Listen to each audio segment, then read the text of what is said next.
Good afternoon, everyone. So today's this topic is applications of DInSAR for disaster management.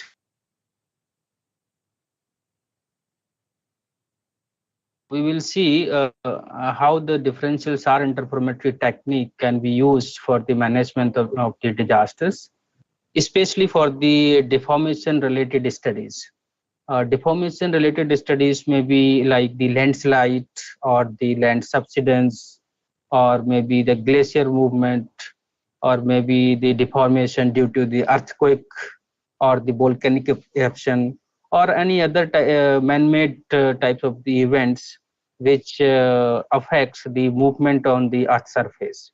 So those types of the movement related studies can be monitored very easily with the help of the differential SAR interferometry. So when we sorry.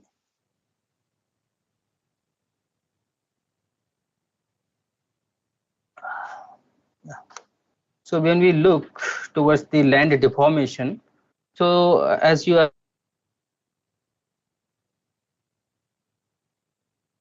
tunneling, mining, groundwater extraction, etc. So because of this, some geometrical changes had happened on the earth surface in the form of the translation or the deformation. So that translation or the deformation may be in the horizontal direction or in the vertical direction or in a particular inclined direction. So because of the translation or deformation, certain types of the phenomena are occurring on the earth surface. Those phenomena can be categorized like the land motion, which may be like land subsidence or the landslide, or land deformation like the earthquake deformation or volcanic eruption, or some infrastructure deformation like dam tilting, bridge damage, or building damage, etc. So other type of the deformations may be like the faults and the cracks, plate tectonic movements, glacier melting, etc. So all such type of the geometrical changes can happen because of the many regions, and those regions or the causes may be geological in nature or man-made in nature. Geological like the carbonate dissolution or the natural sediment compaction, dewatering, oxidation of the peats or the organic soils, drainage of the organic soils, earthquake, liquefaction, crustal deformation, sediment loading, tectonics, or biochemical processes. So these are the chemical geological processes by which certain geometrical changes had happened on the earth surface. Apart from this, some man-made causes are also there. For example, extraction of the natural resources through mining. So maybe the extraction of the coal or the ores or salt, etc. And second cause may be like the over flood pumping, or over fluid pumping like the groundwater extraction of petroleum oil or the natural gas extraction. So if we are extracting them in excess, then the land is subsiding towards the downward. So these types of the movement is basically a kind of the deformation. So those types of the movements can also be monitored with the help of the differential SAR interferometry. Overloading effect is also there because nowadays high-rise buildings are there, especially in the metropolitan cities. So because of the overloading effect, some land is subsiding towards the downwards. So this is also a kind of the deformation or kind of a motion or the movement of the earth surface. So this may be because of the consolidation or construction of the buildings and the dams. And some other reasons are also there, like the encroachment of the water bodies, ponds and lakes. So because of this, land is not stable.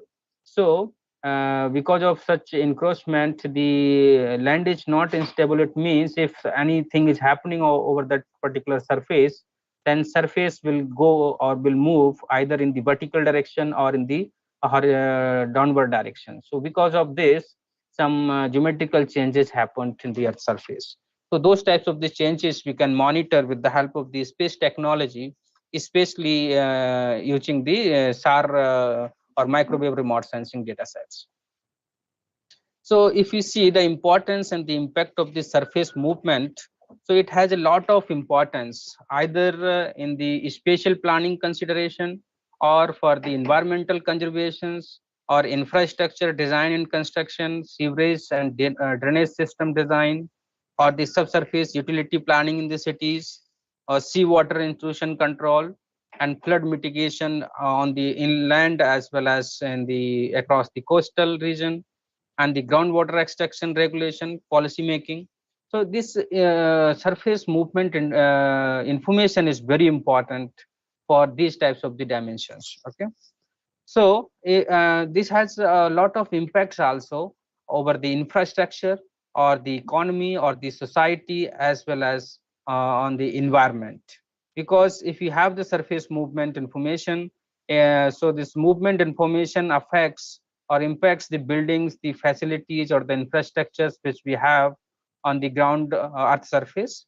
Okay, so if these buildings or the facilities are affected by either in terms of cracking or tilting or sinking or breaking the pipelines in the cities or malfunctioning of any kind of the sewerage system, so if these things are affecting, it means these are mainly affected because of the surface movement, or you can say the surface land surface is not stable. So if it is not stable, it means it is moving somewhere either in vertical or horizontal or any other direction. Because of that, certain damages are there in this infrastructure. It means it has the infrastructure impact. On the other side, if we have the surface movement, then we can say it can affect the river systems also, canal systems or the drainage flow systems in the cities.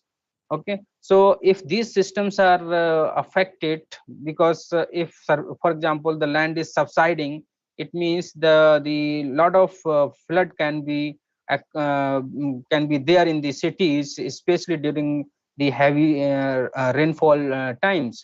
So because of this, the drainage system is affected because of the land subsidence.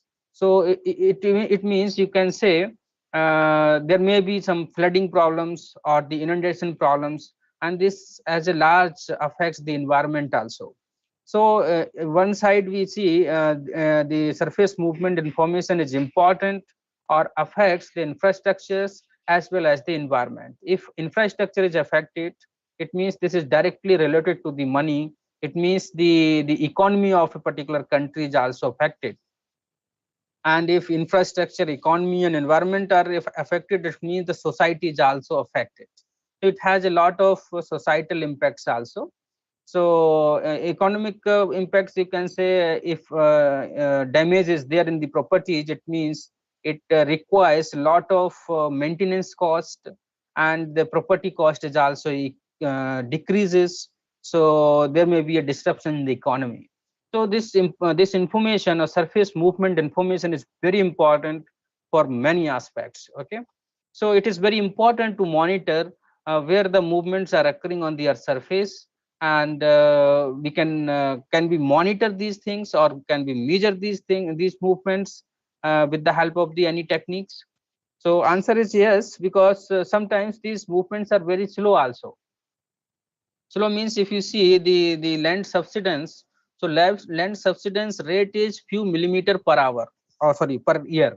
It means the rate of movement is very slow. Similarly, the glaciers are melting. It means the glacier velocity is also not very large. Similarly, plate tectonic movement is there, that is also very slow. Few millimeters in or some millimeters in tens or hundreds of the years. Similarly, if you see the landslide, so landslide means the entire terrain is moving, or some instability is there in terms of the slope failure or some other things. So these movements are very slow.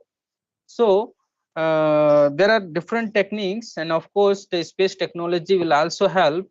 So the prominent technique is the microwave remote sensing. So as you are all aware, if this spectra, so if you see the electromagnetic spectra, so the wavelength varies from the cosmic rays to gamma rays, x-rays, ultraviolet, so and so, microwave, and then radio waves. So the wavelength is increasing from left to right. So there is a wavelength went from 1 millimeter to 1 meter. So this particular region is called the microwave region. So this particular region can be used for the remote sensing purpose, and this remote sensing images have lot of advantages over the other remote sensing data sets, like the visual or the optical remote sensing, or the infrared remote sensing, or the thermal remote sensing. Okay, so a microwave remote sensing is basically the signal is transmitted from the satellite and it reaches to the Earth surface. So it has a minimum disturbance throughout its journey. Journey means from the orbital platform to the atmosphere and to the typical terrain, and then on the Earth surface. Okay, so it has a minimum deviation, or the disturbance. Because of it, it can be used precisely just to measure the movement on the Earth surface. And this microwave data set, if you see the SAR data sets, so SAR data sets or the SAR signals are complex in nature. So it has the amplitude information as well as the phase information. So the SAR interferometry is based on the concept of the analysis of the phase of the SAR signals. So in that way, it is very important. Another thing is the microwave data sets are normally acquired in the active mode, or it is basically a type of the active remote sensing. It means the sensor has its own source of energy. So own source of energy means the sensor can send the signals at any time, means in the day or the night. So it is independent of the sun illumination. So there are a lot of advantages of the microwave remote sensing. So this slides is basically the briefing you about there is some microwave passive microwave remote sensing also, where the radiometers uses the microwave region of the energy which is coming from the earth, sun. Okay, so that is limited advantages, because this can work only in the daytime. On the other side, it is active also. So active may be imaging or non-imaging. Active means it has its own source of energy, and then imaging may be like RAR and the SAR. RAR means real aperture radar, SAR means synthetic aperture radar. And here in this lecture, we will focus on the SAR, especially for the INSAR or the DInSAR. Non-imaging may be altimeter or the scatterometer. So now the coming to the principle of the SAR interferometry. So as we know, SAR means synthetic aperture radar. So interferometry means interference of the two signals, or minimum two signals. So in this image, you can see the signals are acquired from the two different positions of the satellite. So first signal is, let us say, this one, and second signal is this one. And both the signals are having the amplitude as well as the phase information. So we are not focusing on the amplitude, we are only focusing on the phase information in case of the interferometry. So if these two signals will interfere with each other, then there is a difference in the phase also. So the phase difference between the two signals, it can be calculated very easily. So the phase difference can be further monitored, because the phase difference is directly related to the path difference. Path difference means the displacement, or whatever the displacement has occurred on the Earth's surface, then that can be monitored, or that can be calculated with the help of the phase difference. Phase difference of what? Phase difference of the two signals, SAR signals. Or you can say the one signal means one SAR image, another signal means another SAR image. So if you have two SAR images, then we can calculate the phase difference of the SAR signal, and the phase difference can be converted into the path difference, and that path difference is nothing but the displacement on the Earth surface. So the principle of the SAR interferometry and this phase difference is not only useful for calculating the displacement on the Earth surface. This is also useful for calculating the elevation or the DM of the Earth surface also. So here you can see INSAR is a tool for measuring the topography of the terrain and the surface change and surface deformation by interference of the complex SAR signals. Complex means it is having the real part and the imaginary part, and since it is having the real and imaginary part, that's why it is called the complex signals. And once it is a complex signal, it means it has the amplitude and the phase information.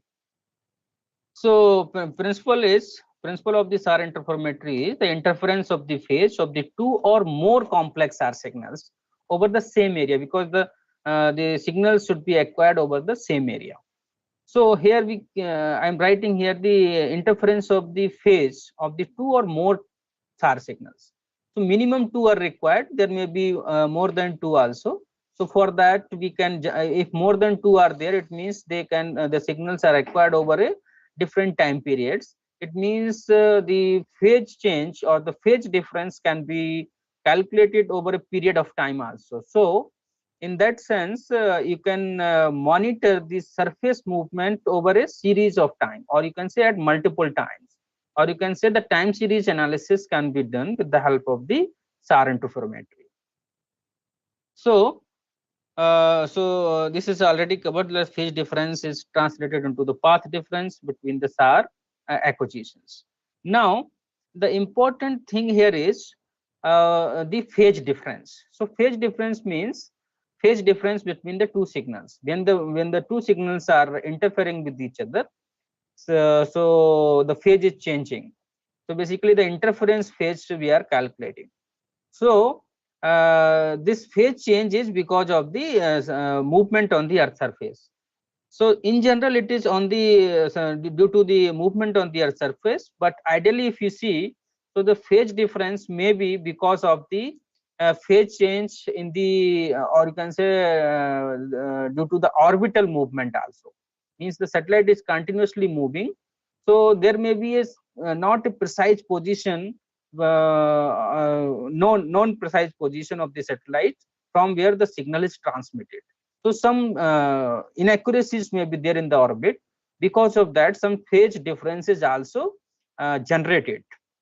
And after the transmission, the signal is passing through the atmosphere, and atmosphere is having different layers of the varying density, because different particles, different size particles are there. So the density of the atmosphere is also not uniform. So this signal, when the signal is passing through the atmosphere, so it is basically getting delayed or getting disturbance throughout the atmosphere. So because of this disturbance, some phase difference is also contributed. And then the signal is reaching on the Earth surface. So the topography is also not uniform. Topography of the Earth surface is not uniform. So because of the topography, the signal is also, or you can say the phase difference is also contributed because of the zigzagness of the Earth surface. And apart from this, the surface, the Earth surface is a, in the form of the 3D. And if you convert the 3D into 2D, so projection problem will be there. So the flatness of the Earth surface, some phase differences calculated, or is basically contributed into the phase difference. Apart from this, some movement is happening on the surface. So the phase difference is because of that movement also, or that displacement also. So basically, the whatever the phase difference initially we were talking about, so that phase difference is not only the movement on the Earth surface. This is because of the many regions like the orbital inaccuracies, or the atmospheric variations, or the flatness of the Earth, topography of the Earth, and the movement of the Earth surface, whatever the targets are moving or the land surface is moving. So you can say this phase difference is the contribution from the many things. And apart from this, some random phase contribution is also there, because a randomness is always there in all the processes. So you can say the phase difference due to the random noise is also there. So the random noise, you can say, so the noise may be dependent on the time as well as the spatial information also. For example, these two acquisitions or the two SAR signals are acquired from different positions. If the satellite position is very far from each other, it means this spatial separation is very large, and both the signals cannot be correlated perfectly, or these signals are not coherent with each other perfectly as the distance between the satellite increases. It means there is a geometrical decorrelation, or you can say geometrical noise is there. So that geometrical noise is because if the separation of between the SAR signals or the satellite positions is large, it means decorrelation increases or geometrical decorrelation increases or geometrical noise increases, or you can say the spatial noise increases. Apart from this, it is not necessary the both the acquisitions are taken on the same day. It may be there may be a difference between these two acquisitions, and the time difference may be 1 day, 2 day, 3 day, or 100 days, or 1 year, like that. So the temporal gap is also there. So if more gap is there, it means temporal error is there or temporal noise is there. That is called the temporal decorrelation also. So temporal decorrelation or the spatial decorrelation terms are also there. So because of the temporal decorrelation and the spatial decorrelation, some phase difference is basically miscalculated. And apart from this, the sensor, if you see the sensor, then sensor has the electronics. So electronic has the problem of the thermal heat or heating problems. So because of the heating, some signals are not accurately transmitted and received. So because of that, also some contribution is added in the phase difference between the two signals. So that is basically called the thermal noise. So in terms of the noise, you can see there are different types of the noises. One is spatial noise, or you can say geometrical noise. Another one is the temporal noise. Another one is the thermal noise. So thermal noise, geometrical noise, temporal noise, and the orbital inaccuracies, atmospheric variations, topography, earth flatness, and the motion, earth surface motion, all are basically the phenomena by which the difference phase differences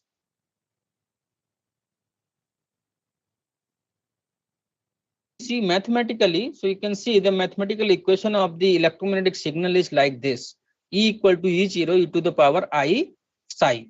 So E0 is the amplitude and psi is the phase difference, and this phase difference is basically the contribution of the three components. One is k dot r minus omega t plus phi. K dot r is basically the propagation phase, omega t is the temporal phase, and phi is the scattering phase.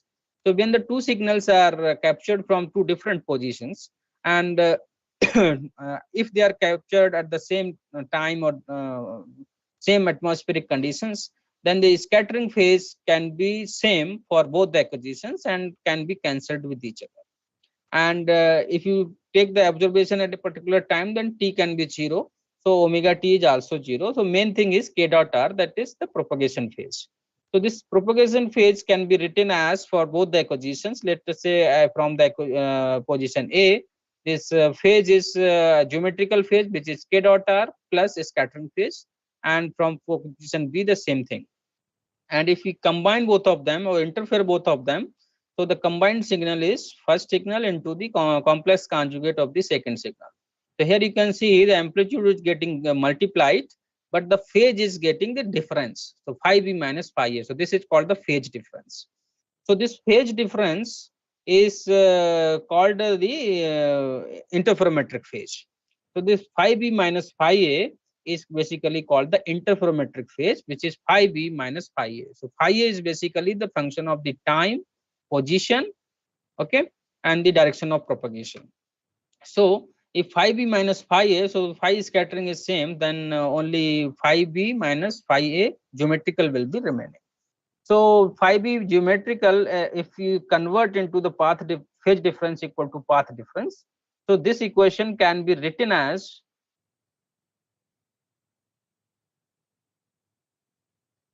the signal is from and then 2, so 2 times journey is there, that's why it is 2 times 2 pi, which is 4 pi upon lambda. So journey of the first acquisition, which is bp dash and minus ap, which is ap. For example, the signal is first captured from location A, where the target on the surface is at location P.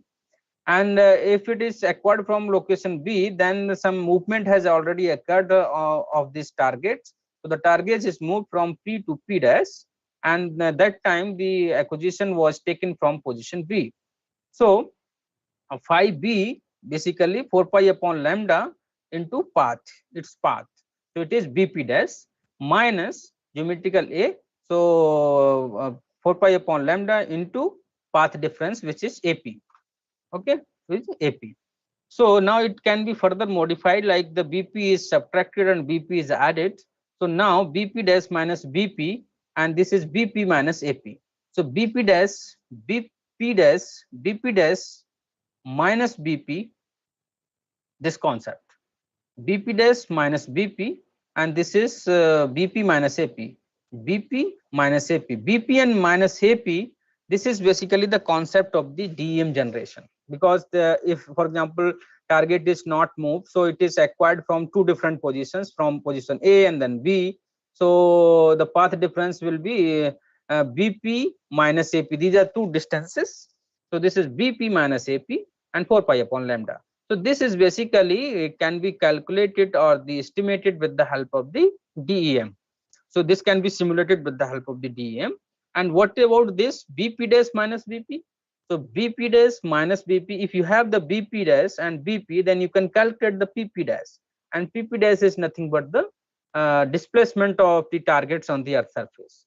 So by this way, you can say the interferometric phase, if you have, then you can subtract this component and you can calculate this component.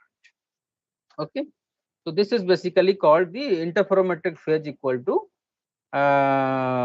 differential phase.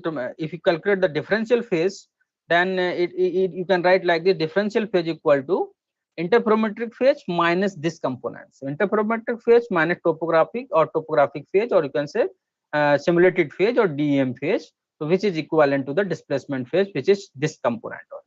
And then displacement phase can be converted into 4 pi upon lambda into displacement PP dash, which is PP dash. So by this way we can calculate the displacement. But as we discussed, there are other things also in the picture, because the phase difference, whatever we are calculating, and that the phi b minus phi a, so this contribution is because of the many factors, because of the orbit, because of the atmosphere, because of the topography, because of the flatness of the Earth, because of the noise also, and because of the some other nature of the phase. So if you consider all those things, then this interferometric phase can be written as this displacement phase plus this topographic phase plus atmospheric phase plus orbital phase plus noise, and then this phase unwrapping term, and n is an integer term. So basically it counts the number of the cycles from sensor to the target and target to the sensors. So you can see here the interferometric phase is the contribution of the many factors. So what we do, basically we need this phi displacement. So in order to get this phi displacement, we have to remove these terms. So this term can be removed by the use of the DEM. This can be used by some other modeling of the atmospheric, and this phi orbital can be removed with the help of the precise orbital files of the satellites, and the noise can be used by reducing the spatial baseline or the temporal baseline, as well as the thermal noise of the satellites, and the 2 pi can be eliminated with the help of the phase unwrapping problem. So if you are able to remove these things, and these things are in this particular context, these things, these phase components are basically the unwanted phase components. So if you are able to remove these unwanted phase components, then we are able to calculate this phi displacement. Once phi displacement is there, then can be converted into displacement. So here all those interferometric phase, all those phase components are explained in detail. For example, phi flat earth, this is related to the earth curvature and can be easily removed, and phi displacement, which is required and related to the coherent movement of the earth surface, or the motion of the targets on the earth surface, maybe in the direction of line of sight or horizontal motion or the vertical motion. Second thing is the topographic residual. This is related to the surface height and used to measure the elevation from the phase. Atmospheric phase, it is very important, and this is related to the path delays in the atmosphere. Path delays of the SAR signals in the atmosphere due to gas particles, clouds, water vapors, or the dust, smoke, fog, turbulences in the atmosphere, stratifications, etc. Because these are the complex phenomena which are occurring on the different layers of the atmosphere, and because of this, these R signals are getting disturbed. So because of this disturbance, this component is added in the interferometry. Similarly, this is phi orbit. This is the orbital phase, which is related to the orbital inaccuracies and can be removed by precise orbital files. And noise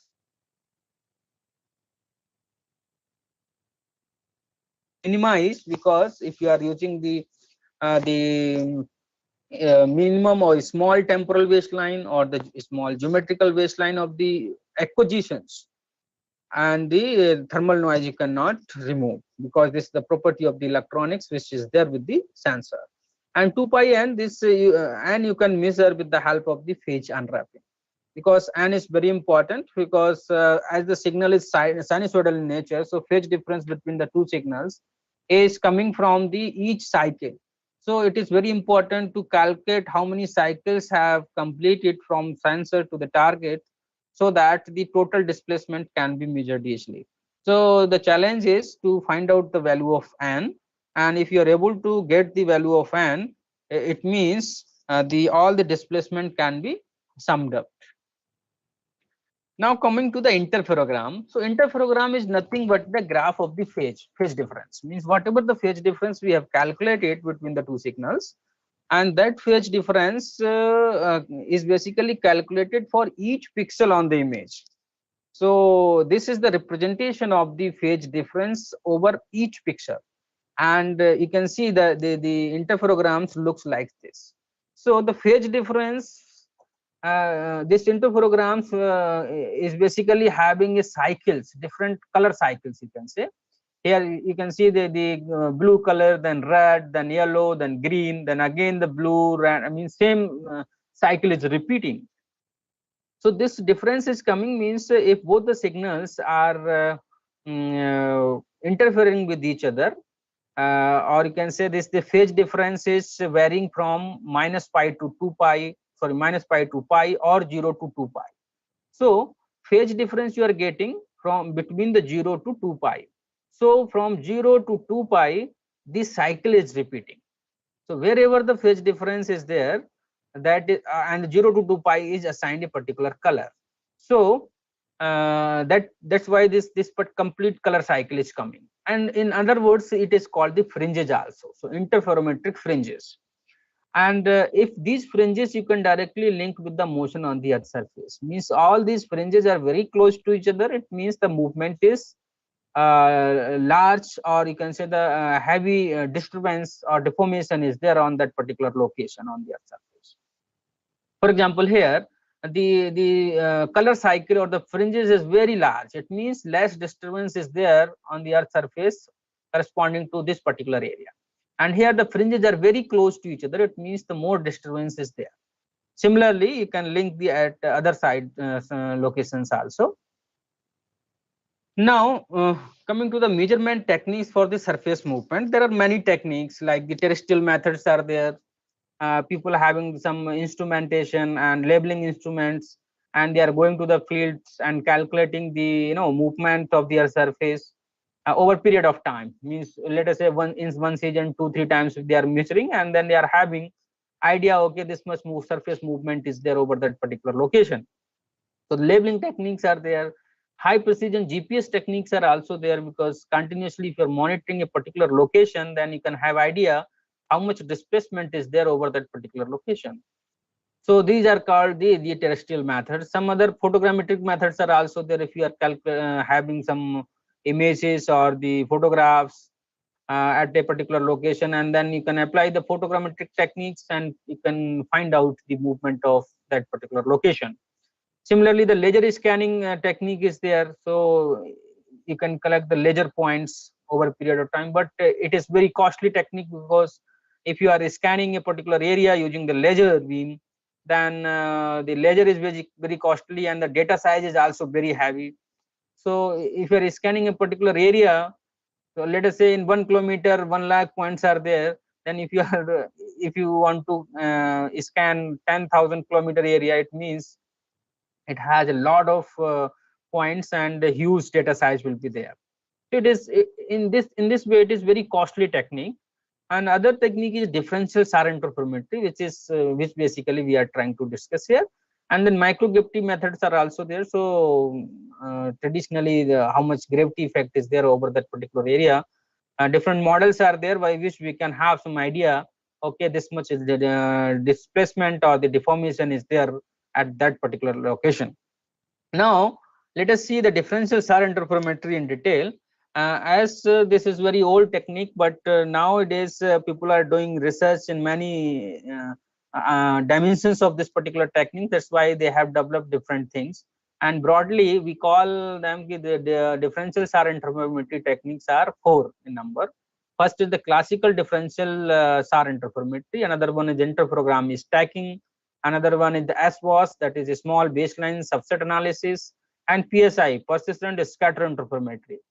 In classical DInSAR, we use only a single interferogram, and in another interferogram stacking means that number of interferograms are there with respect to time, and all the interferograms are analyzed over a period of time, so that a sequence or the series of the displacement information can be retrieved from the interferogram stacking. And the SWAS, this is also a time series type of the technique, which can use the small temporal and the spatial baseline of the data sets, and just to remove or just to minimize the decorrelation effect over the particular area.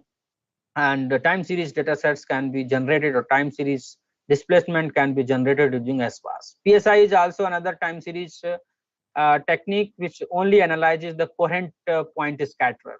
Means few points are selected over a particular area, and the movement of those points only is analyzed, and it can have the idea, okay, if these points are moving, it means the rest of the points are also, rest of the points means the remaining area between those PS or percent scatterer points, the between area also moving by that much rate. Okay, because this technique is based on the identification of the persistent scatterer. So if you go into the urban areas, a lot of PS will be there, but if you go in the natural environment, for example, the agriculture land or the forest, then you will get the less persistent scatterer. So sometimes very less points are getting. So just to avoid the continuous observations, we are observing at the certain points where the constant backscatter or constant phase is achieved over the selected pixels. Here you can see the persistent scatter interferometry. Here you can see this is the pixel. So within pixel, or you can say the resolution cell, within the resolution cell, different types of the scatterer are there. So it means each scatterer is response giving the best scatter energy.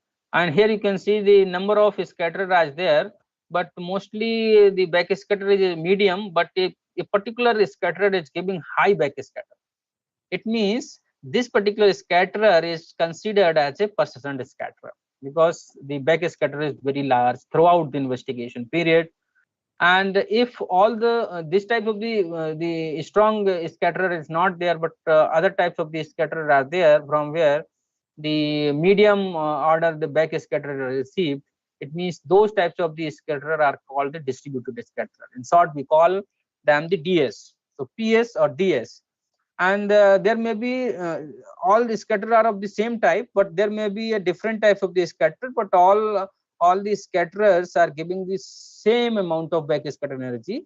So you can say these are the DS with the two distinct scattering, but these can also be considered as a DS.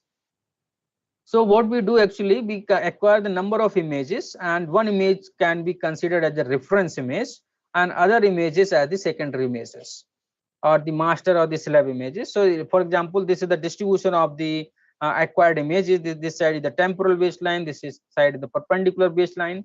So one image is the master and others are the slave images. So these combinations means from this point to this point, this is the representation of the one pair of interferogram, or you can say one interferogram. Similarly, all the lines are representing the interferograms. So if you have, for example, the 50 images, then you will have the 49 interferograms.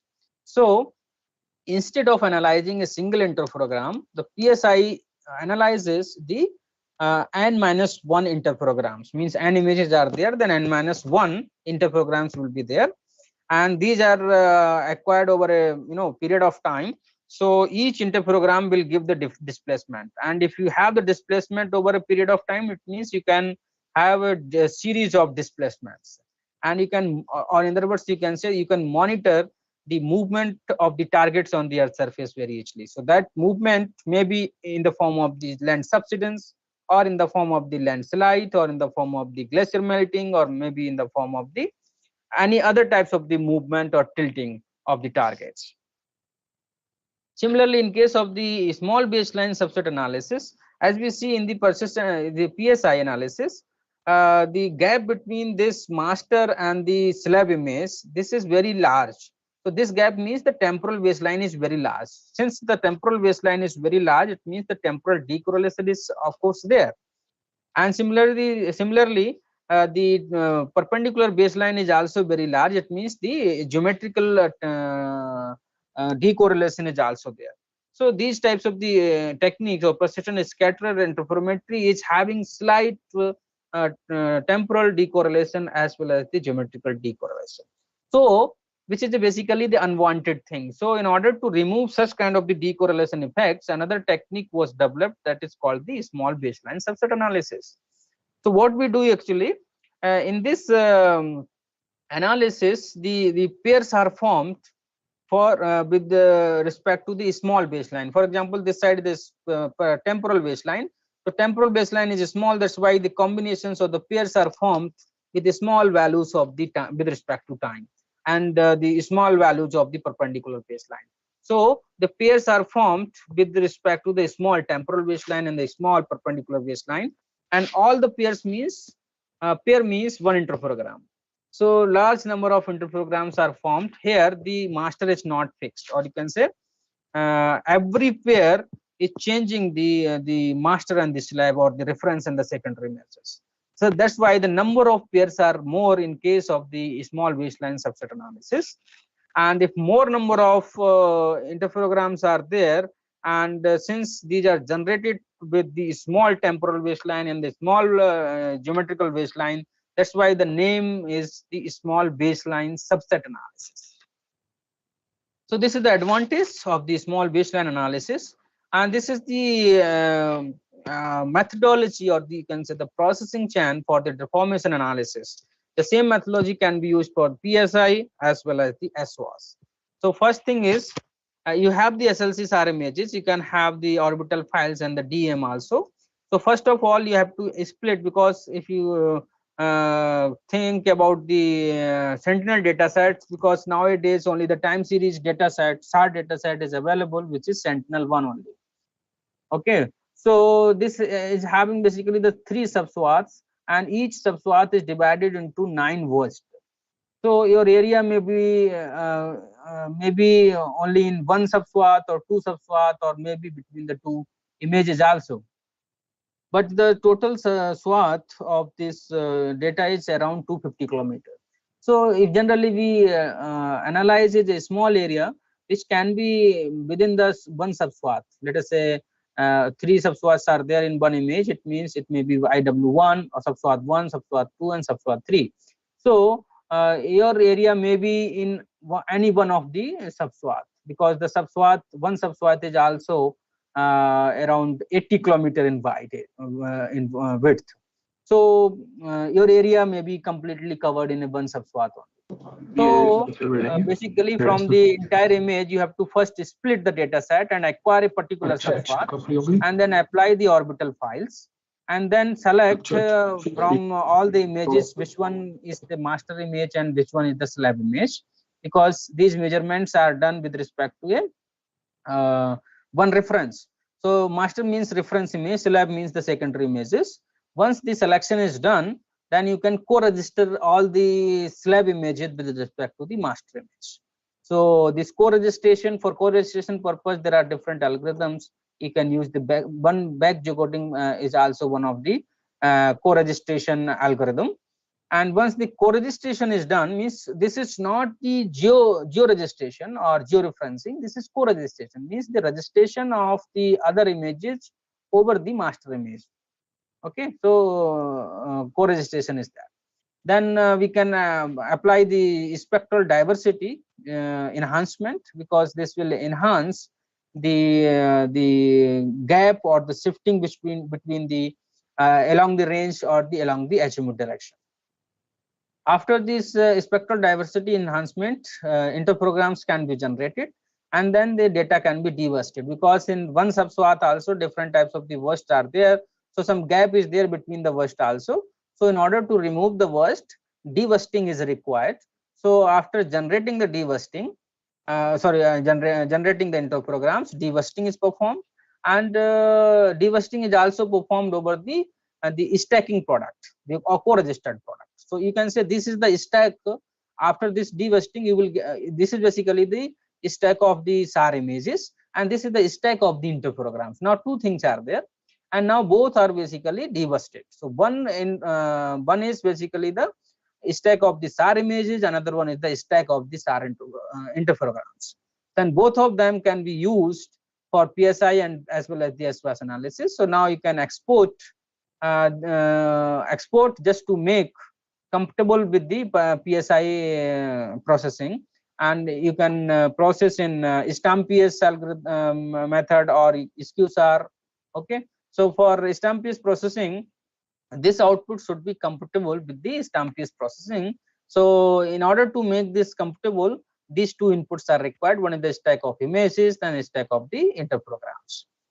Once this is done, then first thing is initially we select certain PS. Certain PS means the PS which are giving the constant phase throughout the investigation period. So only few pixels are there which can give a constant phase. Other pixels is basically not maintaining the phase difference, constant phase difference. That's why those are ignored. So initially those potential candidates are selected in the form of the PS, which are giving the constant phase difference, or you can say the phase difference which is greater than a particular threshold value. So initially some PS are selected, and of course initially whatever we selected, those are not 100% correct, and though from in the subsequent stages the incorrect selection is removed by means of the PS candidate bidding. So bidding process is basically the removal of unwanted PS candidates, then phase correction with the help of the DM, then 3D phase unwrapping. So that and then deformation and residual topography is estimated, and again SCLA or SCLA especially correlated look angle error and the atmospheric phase screens are estimated first and then removed. So this is a cyclic process, and finally you will get the land surface movement in time series, and those results you can visualize easily. So one more thing here is whatever the displacements we are calculating by this method, so that displacement is along the radar line of sight, means along the direction between the target and the satellite. So there is a line between the target and the satellite.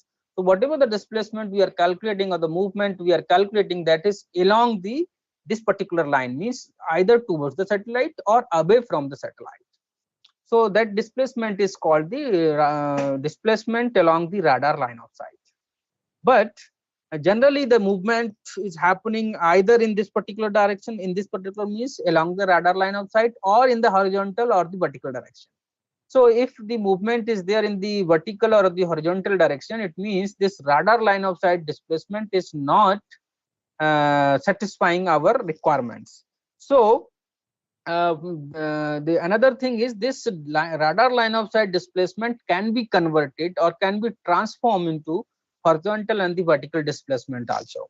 So that you can do with the help of line of sight displacement, but those displacements should be from ascending path as well as the descending path. Means if you are analyzing the data set, it means you have to analyze for ascending path as well as the descending path. Ascending path means you have a sequence of images.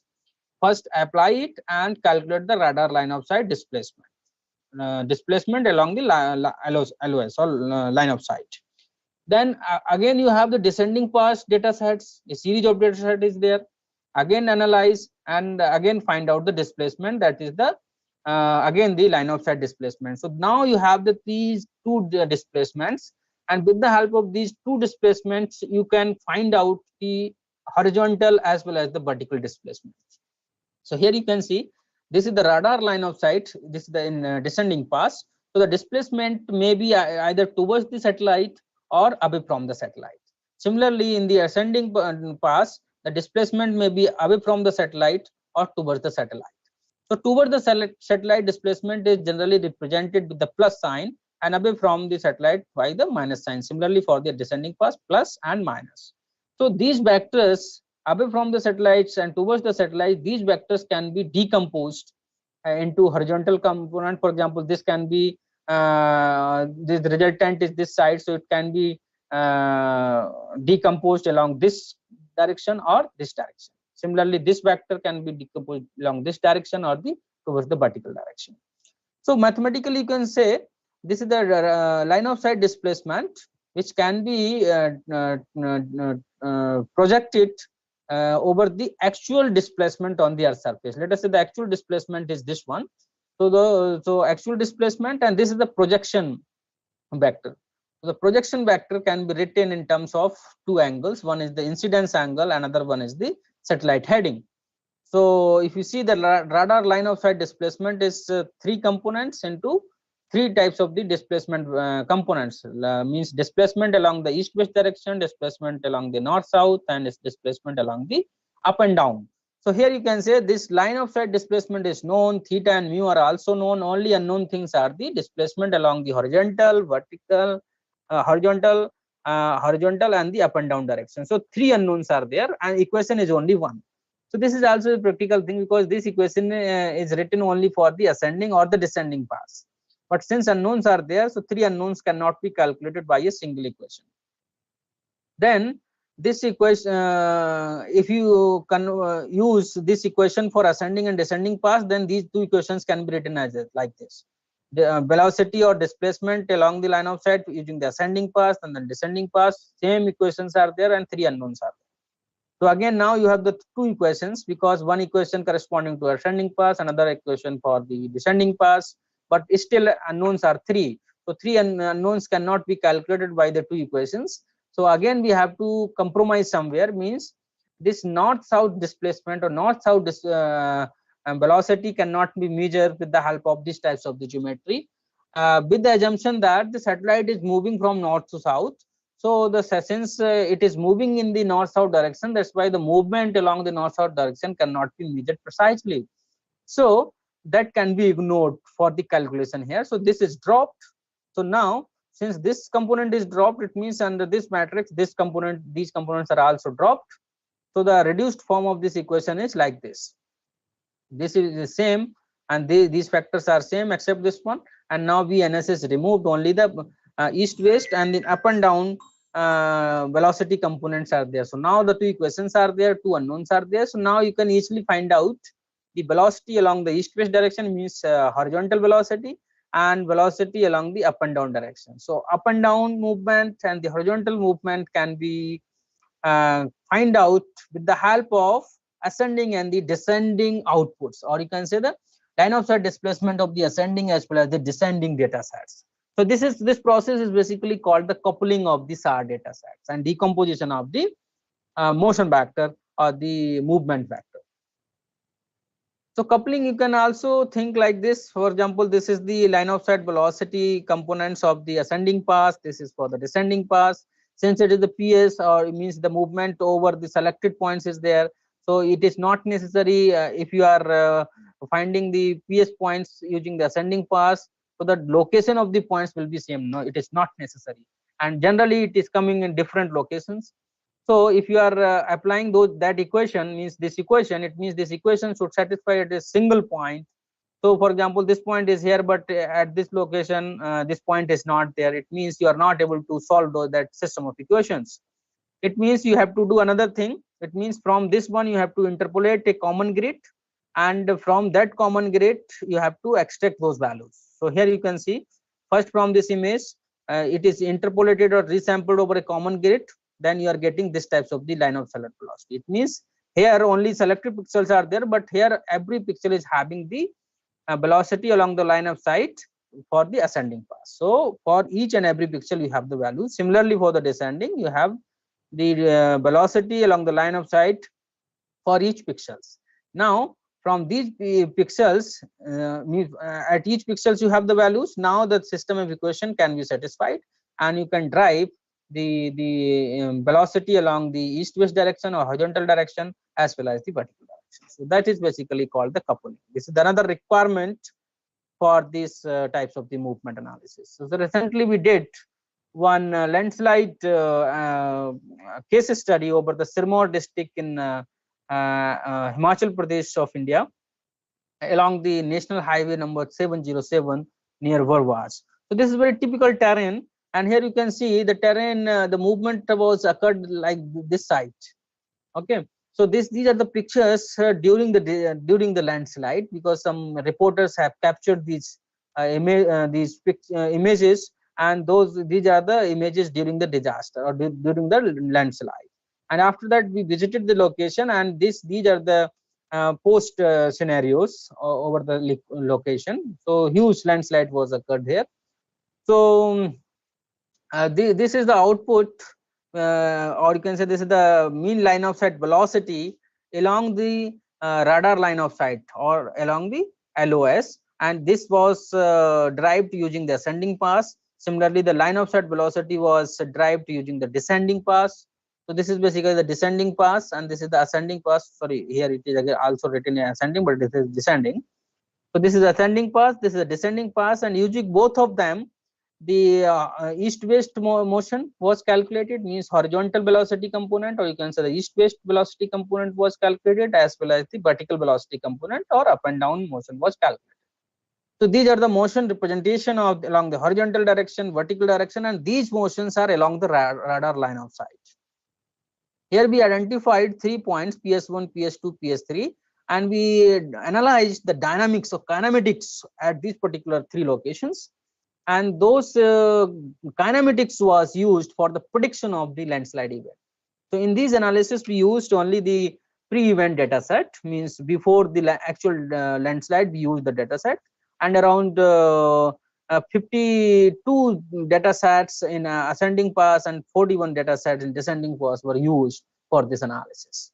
And here you can see for landslide prediction models we use the inverse velocity method and the modified inverse velocity method. The modified inverse velocity method is using this mathematical formulation, and the inverse velocity method is a graphical representation, because velocity, if you see the displacement versus time graph, then if displacement is increasing very large, it means the velocity increasing very fast, or that is the asymptotic behavior of the graph. So if velocity is increasing very fast, if you think about the inverse velocity, it means that will be very close to 0. So we plotted the graph between the inverse velocity and the observation day. So this is the scatter plot at 3 different PS points. We plotted this one, and this is the regression lines, and the regression lines is intersecting on the time axis. So wherever it is intersecting, that is the time of prediction, or time of landslide prediction, or time of slope failure. Similarly, this modified inverse velocity method was used. This is the inverse velocity 1 upon b. 1 upon b0 means inverse velocity at time t0, and 1 upon b means inverse velocity at time t, and tf is the time of failure, means the predict whatever the time we are going to predict, that is tf. So we basically, our job was find out the t is the time of last observation or last acquisition, at t0 is the onset time, means wherever the displacement was increasing very fast. So that particular key point was corresponding to t0, and the velocity corresponding to t0 was 1 upon p0. So these are basically the observations. Here you can see this is the graph for this is the displacement, and this time is the observation time. So this is the graph for PS1, then this is PS2, and this is for the PS3. So if you see the PS1, so first acquisition means time 0, last acquisition means time was around 688 days. So first acquisition was here you can see the first acquisition was September 11, 2019, last acquisition was July 26, 2021, and actual failure was July 30th, 2021. So total observation days was 688th day. You can say that this is the time of failure. Number of scenes were this, and total observation days 684. So here you can see total time period is around 2 years. So this is the actual failure somewhere here, and before actual failure, up to, let us say, up to 300 days, means before actual failure, 1 year before the actual failure. Before that, the displacement was almost constant, means no disturbance was there, and nearly 1 year before the actual displacement, means from here the displacement started, or you can say the instability has started over that particular time, and the displacement moved very fast. And here you can see the T0 was considered somewhere here, T is here. So T means time of last acquisition, and the inverse velocity at this time, and then T0 is here and inverse velocity at this location. And the TF was calculated from this expression, and that is because that is basically called the modified inverse velocity method, and the time of failure was predicted. Similarly, using the inverse velocity method, the prediction was done at all these PS points. So these are the observations. The inverse velocity method predictions at PS1, PS2, and PS3 was day number 690, 686, and 685. And the actual event was occurred on 688th day. So you can see this is 690th, 686, and 685, and actual was 688. So basically it's very close, means all the predictions are very close to the actual event. And similarly, from the modified inverse velocity method, the prediction at all these 3 points were day number 690 and 688 and 686. So one prediction is completely matching with the actual failure. So in this way we can say the modified inverse velocity method is predicting better than the inverse velocity method. But yes, all these things are very close to the actual event. And if you see in terms of the time window, means whatever the predictions have done, so the time window for inverse velocity method is around 6 days, and for modified inverse velocity method is for the 4 days. So this was done using the ascending data set, and same analysis was done for the ascending data set, descending data sets, and the similar findings were found out. Okay, so I think time is over. Thank you very much. The same thing, same techniques you can apply for any types of the deformation related studies, which is useful especially for the disaster management. If you have any question, please ping me, or you can send me through emails also. Yeah, so platform is open for questions. Thank you.